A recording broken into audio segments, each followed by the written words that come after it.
So here's a question. How would you describe our Canada? Tonight we start an ambitious new journey. Over the next year, the National is taking stock of who we are and where we're going, as a nation and as a people. We're going to be asking a lot of tough questions, and you may not like some of the answers. Here's where we begin.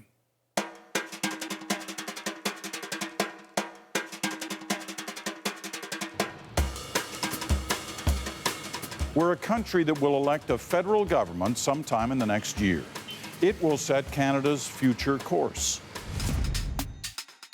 Who are we as a people? We're living longer than ever before. But are we ready for the challenges of an aging population? It's not just how we live that's changing, but where we live. Canada has become more urban. We'll look at the death of the small town and ask, do our cities still work?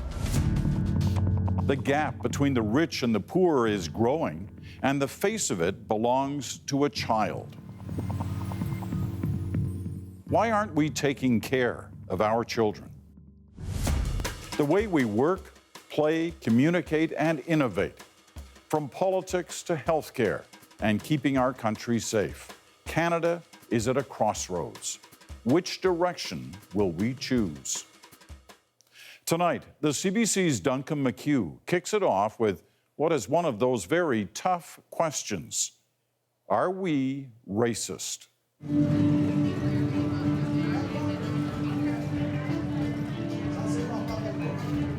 It's tempting to think only in Canada, only in Toronto, could a place as diverse as Rum Corner exist.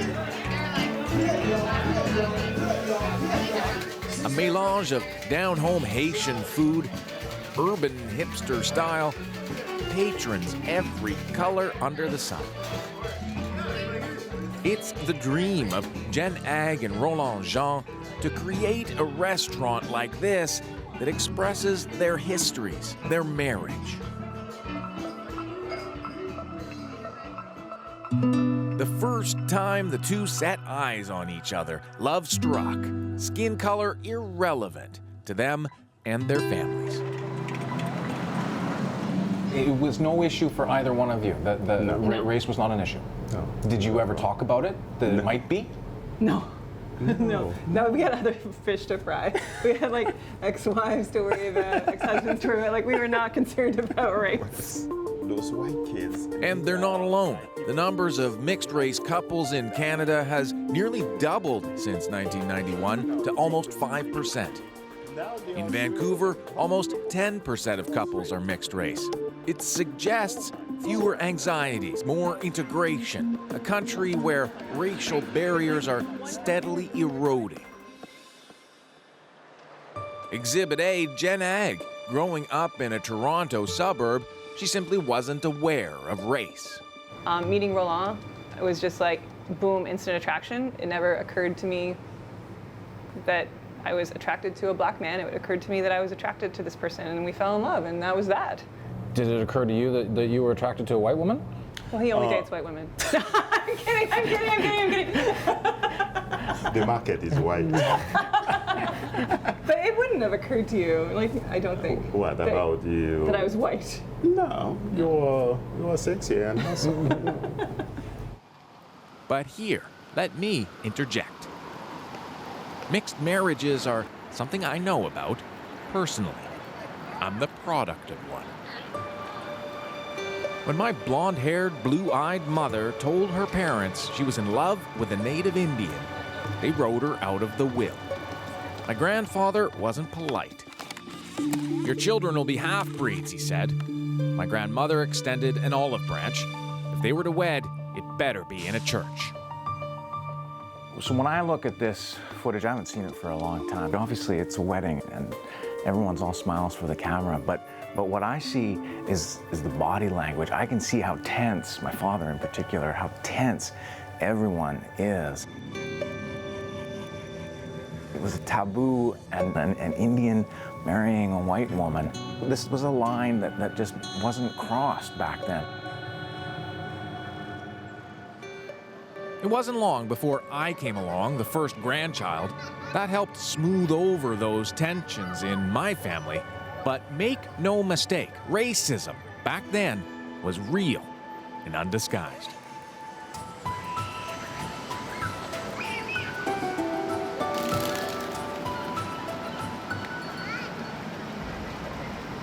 Young Roland experienced it, fleeing Haiti, where drawing political cartoons put his life at risk. He landed in New Brunswick in the 70s to hostility of a different kind. People in front of me will call me a nigger, or will spat at me in the car. They're driving nigger, they spat at me.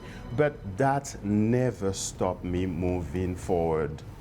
What would you think when that stuff would happen? Like, how would you respond I would to say it? too bad for that ignorant white trash. Racism didn't stop Roland. These days, he's a celebrated artist whose work tackles race in provocative ways. Sure took me by surprise. I don't think you see a lot of black people in painting. I'm a painter, and I said, why I don't paint my race? And that's what I'm trying to capture, strong black men and women. In Jen and Roland's social circles, hip, affluent, educated, they simply don't face racism. Jen and Roland, your Oh, this one is mine. We're very close. This is where we cuddle. So we made this a priority, and every single morning we come here and just have our honey caps and just hang out. But beyond their comfortable enclave, stares and unwelcome comments aren't unusual. Looking at Jen and I, and in an obvious way, especially this neighborhood, even 10 years ago, this neighborhood, Curious / disappointed. and disappointed. You don't know really, but the look make you always think, like, oh, what do you want? And that is my Yeah, reaction always, yeah, is yeah. what? They have a lot of stories about prejudice. When Roland eventually moved into our place and we bought the house, the neighbors were so wary Yes. for so long. I mean, I'd lived there previously with my white husband, who Yeah. they were fine with, but they were so just distant. Or the time Roland was mistaken for a homeless man. Until my wife asked me, hey, Roland, can I have some money? No, I said, hey, honey, give me Honey, some can cash. give me some cash. And he, oh shit. And like that kind of stuff.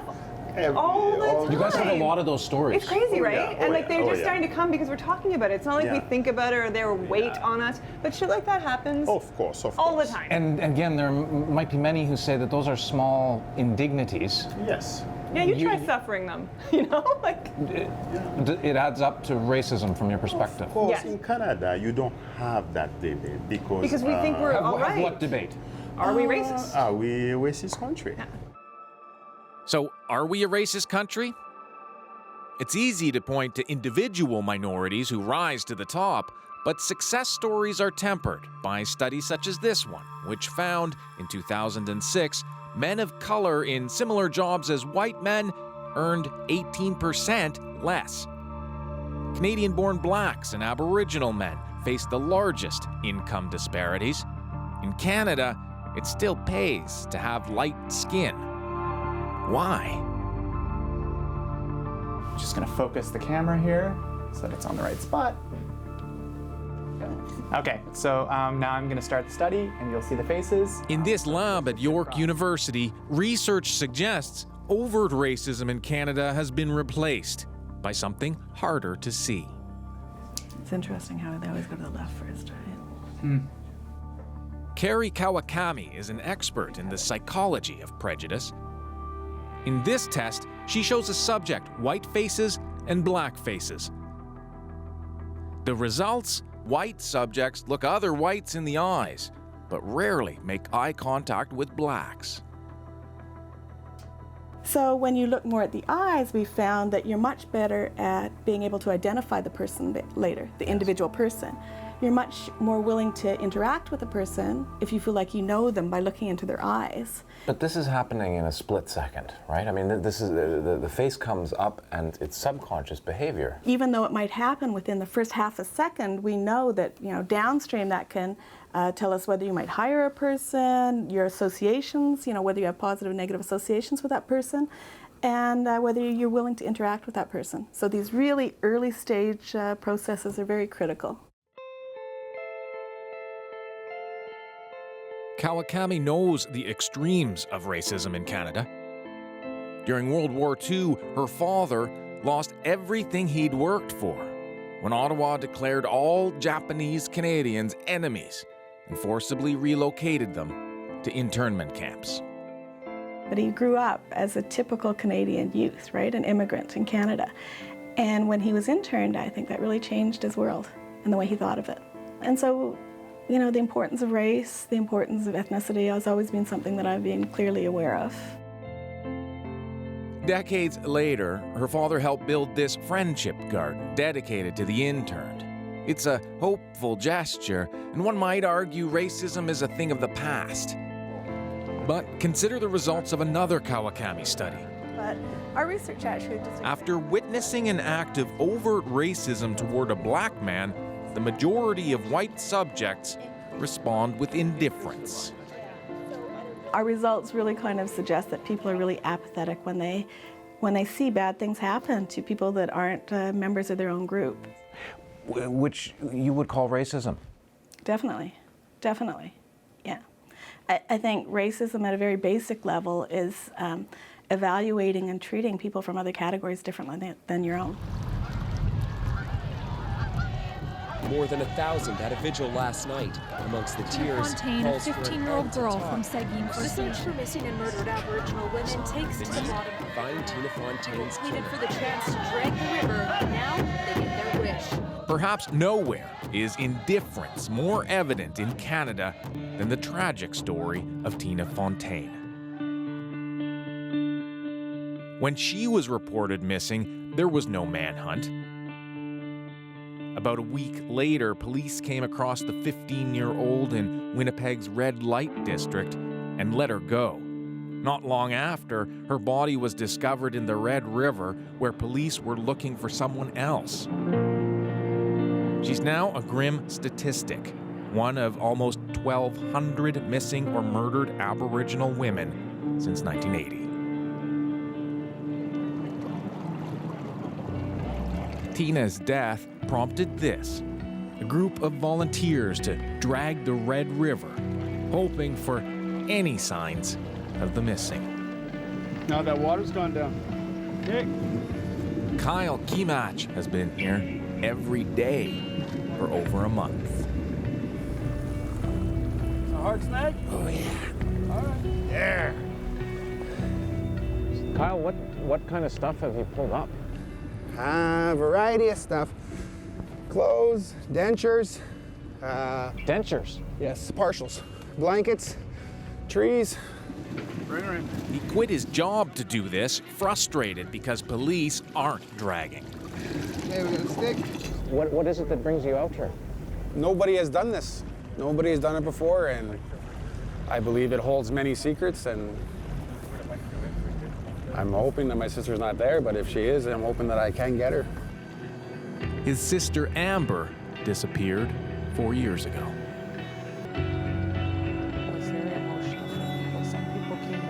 The woman behind this effort, Bernadette Smith. The death of Tina Fontaine hit her hard. It brought back memories of her sister, Claudette, on the street for several years when she went missing at the age of 21. So in your mind, what's at the heart of that lack of response? I think that we've become, as a society, so desensitized to, these young women going missing, and they're predominantly Aboriginal. People look at us as disposable, like no one loves us or is waiting for us or cares about us or it's going to miss us if we're gone. Right Honorable Stephen Harper. The federal government suggests it's tackling that issue, spending millions of dollars to combat violent crime. With the recent death of 15-year-old Tina Fontaine, who was pulled from the Red River in Winnipeg in a bag, When asked We do about know Tina about the Fontaine, programs your the government Prime has. Minister expressed sympathies. As I say, Then, I think we should not view this as sociological phenomenon. We should view it as crime. It is crime against innocent people. We do have a problem in this country when you're looking at women, little kids being thrown into the river and, you know, disposed of like garbage, and, you know, our people being treated like garbage, like we're second-class citizens in our own home. Then there's a problem. And I ask him to come and sit with families and feel our pain. You know, he lives a privileged life where he hasn't had to face what our people have had to face, even by the very reason of the color of his skin. I mean, he has the power to create change. Why isn't it being done? Because it's blatant racism, I believe.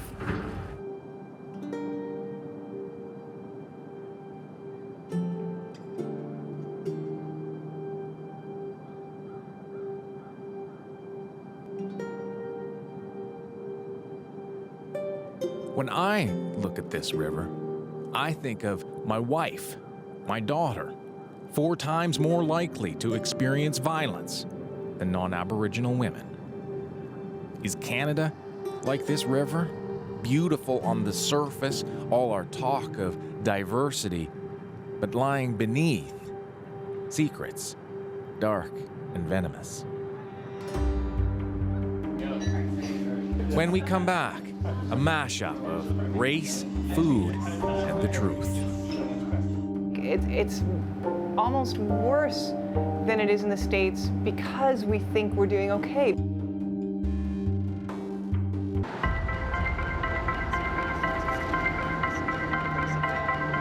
Toronto is one of the most diverse cities in the world, How are we doing on wait times? That's a question because I feel where like citizens of every color intermingle, intermarry.